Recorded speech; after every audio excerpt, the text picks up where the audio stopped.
butangan og thick cream. Mao na.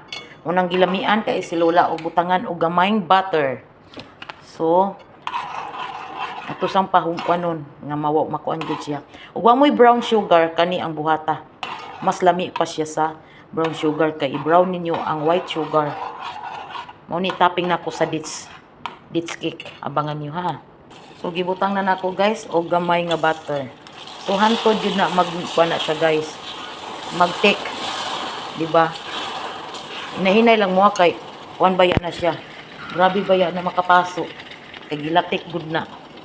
So hantod nga mo take ni siya og maluanay na ang sugar kay siyempre gibutangan na tog thick cream. Diba? Dara na ang ako ang dates cake guys. So atong ibutang na nato diri. Nya dara ang ako ang ihimo nga pang-topping, di ba?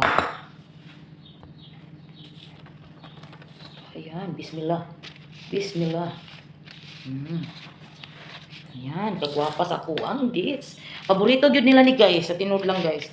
Paborito ni nilang Lola. Sa tinud lang, paborito nila. So ato nang butangan.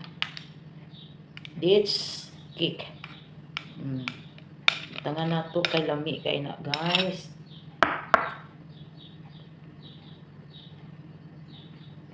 Paborito amo po. So dara na ang ating dates cake guys. Dalon ni Lola karon mulakaw sila.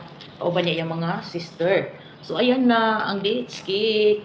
Pagkalami nya naapod ko. Naapod ko di ko pwede nga wa ko. Dara ang amo small. Di ba? Naapod ko guys. Hati mi ni Maricel.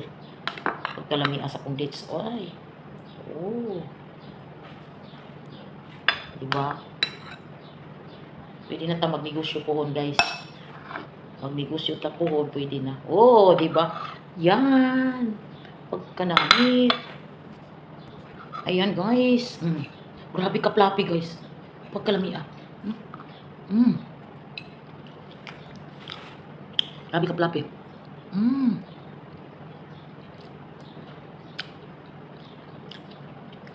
Sarap. May paboritos kong amo, mabuang akong amo.